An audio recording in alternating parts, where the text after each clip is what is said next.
नमस्कार, मैं हूँ यमलेश। इस वक्त मैं बालाघाट से लगभग 120 किलोमीटर दूर छत्तीसगढ़ बॉर्डर से सटे सुपखार रेंज की ओर बढ़ रहा हूँ। मेरे साथ ट्रेवलर वैन में बालाघाट जिले के कुछ पत्रकार साथी भी मौजूद हैं। सफ़र लंबा है, रास्ते दुर्गम है, लेकिन मकसद बहुत बड़ा है। 45 सालों के लंबे इंतजार के बाद कान्हा में एक बार फिर जंगली भैंसों की दहाड़ गूंजेगी। आज मुख्यमंत्री डॉक्टर मोहन यादव इन नए मेहमानों का वेलकम करेंगे, स्वागत करेंगे।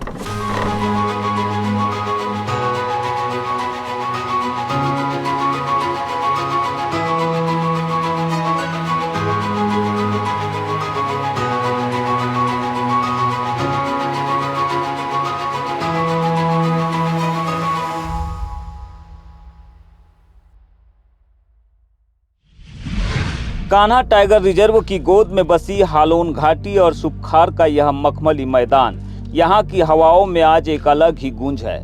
यह गूंज है उस विरासत की वापसी की जो 1.5 सदी पहले वक्त के अंधेरों में कहीं खो गई थी। साल 1979 में यहाँ अंतिम बार जंगली भैंसे की आहट दर्ज हुई और उसके बाद सुपखार ने सिर्फ इसका इंतजार ही किया।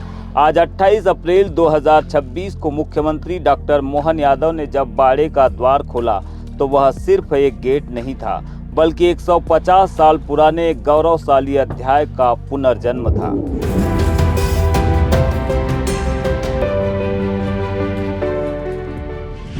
मुख्यमंत्री ने कहा कि मध्य प्रदेश के लिए आज का दिन स्वर्णिम है। 150 साल बाद कान्हा में जंगली भैंसा लौटे हैं। टाइगर, गिद्ध, घड़ियाल और लेपर्ड स्टेट के बाद अब हम भैंसा स्टेट भी बन गए हैं। हमारा गौरवशाली अतीत फिर से समृद्ध हो रहा है। लेपर्ड है, भेड़िए है, जंगली भेड़िए है, हमारे मगरमच्छ से लेके घड़ियाल तक, और गिद्ध स्टेट हमारा बना है। ऐसे में सब प्रकार के प्राणियों से समृद्ध मध्य प्रदेश का जो अतीत का गौरवशाली पक्ष रहा है वो पुनः समृद्ध हो रहा है। और एक एक करके वो सब चीज़ें जो कई सौ साल पहले तक थी लेकिन ये सपना देखते थे, आज वो साकार होते दिखाई दे रहा है। जंगली भैंसा सिर्फ एक शाकाहारी जीव नहीं, बल्कि जंगल का वो इंजीनियर है जिसके बिना कान्हा के घास के मैदानों का इकोसिस्टम अधूरा था। अपनी वेलोइंग यानी कि कीचड़ में लेटने की आदत से ये जल स्रोतों को पुनर्जीवित करते हैं और अपनी विशिष्ट चराई से घास की प्रजातियों का प्रबंधन। सुपखार के इन मैदानों में आज वो मिसिंग लिंक जुड़ गई है जो कुदरत के संतुलन को फिर से मुकम्मल करेगी। समिता राजौराम, मुख्य वन्य प्राणी संरक्षक, ने कहा कि यह 150 साल पुरानी विरासत की पुनर्स्थापना है। ये मेहमान 2100 किलोमीटर का सफ़र तय कर आए हैं और अपने साथ खुश नसीबी की बारिश भी लेकर आए हैं। बंगाल से यूपी तक जहां जहां ये पहुंचे, कुदरत ने बारिश से इनका इस्तकबाल किया। यह बालाघाट और पूरे प्रदेश के लिए बेहद सुखद पल है। सबसे बड़ी बात यह है कि ये इतने खुशकिस्मत और इतने अच्छे एनिमल्स हैं, इनके ऊपर कुछ कृपा है भगवान। जब चले तब बारिश हुई, बिहार पहुँचे तब बारिश हुई, वेस्ट बंगाल पहुँचे तब बारिश हुई, और यूपी पहुँचे तब बारिश हुई, हमारे रीवा पहुँचे तब बारिश हुई और कान्हा आए तब बारिश हुई। मैडम तो ये खुश नसीबी लेकर आए हैं हमारे लिए। मैडम बताएं कि 1979 लास्ट टाइम इनको देखा गया था, उसके बाद वो 1979 में एक अलग सा गया था, उसकी रिपोर्टिंग है, परंतु ये करीबन 150 साल से पूरे समृद्ध तरीके से कहीं भी नहीं रहे हैं। आते जाते रहे छत्तीसगढ़ से इधर उधर। तो ये ऐतिहासिक क्षण आप मान लीजिए कि 150 साल पुरानी बात को हम लोग वापस से स्थापित कर रहे हैं। असम के काजीरंगा से कान्हा के सुपखार तक का 2100 किलोमीटर का यह सफ़र किसी महागाथा से कम नहीं था। एक नर और 3 मादा भैंसों की यह टोली जो अपनी किशोरावस्था में है, वन विभाग की वर्षों की मेहनत और वैज्ञानिक दूरदर्शिता का परिणाम है। रास्ते भर इनके स्ट्रेस लेवल और ह्यूमिडिटी की पल पल निगरानी की गई। अब सुपखार की माटी में इन्हें सॉफ्ट रिलीज किया गया है, जहां असम के 2 विशेष कीपर इनके व्यवहार और यहां के वातावरण के बीच एक पुल का काम करेंगे। मुख्यमंत्री डॉक्टर यादव ने सॉफ्ट रिलीज के बाद पत्रकारों से चर्चा की। उन्होंने कहा कि प्रधानमंत्री मोदी के नेतृत्व में हम लुप्तप्राय वन्य जीवों को एक एक कर वापस ला रहे हैं। इससे न केवल हमारा जैव विविधता का कोष समृद्ध होगा बल्कि स्थानीय पर्यटन को नए पंख लगेंगे। असम के साथ हमारा यह नया रिश्ता वन्यजीव संरक्षण की दिशा में मील का पत्थर है। मध्य प्रदेश के लिए आज का ऐतिहासिक दिन है। 150 साल बाद मध्य प्रदेश की धरती पर कान्हा टाइगर अभयारण्य में एक बार फिर जंगली भैंसा,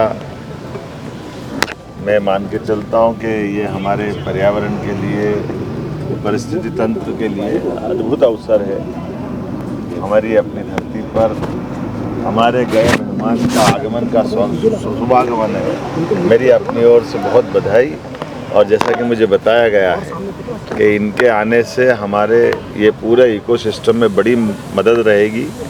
हमारे घास के मैदानों पर बड़ी घास को इनके माध्यम से, जो इनके बीच की एक कड़ी जो मिस थी, जिसके कारण से हमको अपने कई प्रकार के चुनौतियों के वातावरण से निकलना पड़ता था, लेकिन सच में ये अद्भुत मौका है। ऐसे ही अवसरों से हमारा न केवल जंगल समृद्ध होता है, बल्कि यशस्वी प्रधानमंत्री के नेतृत्व में हमारा एक एक करके वो सारे वन्य प्राणी जो विलुप्त प्राय या कई साल पहले यहाँ से चले गए, अब मध्य प्रदेश के जंगल में सारे वो जानवर आ रहे हैं, जिनके लिए सदैव हमारे जंगल की शोभा भी बढ़ेगी। वन्य प्राणियों की दृष्टि से भी ये आकर्षण का स्थान बनेगा। स्थानीय स्तर पर टूरिज़्म की दृष्टि से भी बहुत ये अनुकूलता बनेगी और असम के साथ एक नया रिश्ता हमारा बना है। सुपखार की वादियों में अब वॉच टावर से इन मेहमानों की हर हरकत पर पैनी नज़र है। वे क्या खा रहे हैं, कहाँ सुस्ता रहे हैं और कान्हा की कौन सी विशिष्ट घास उन्हें लुभा रही है, इन सब का वैज्ञानिक डेटा तैयार किया जा रहा है।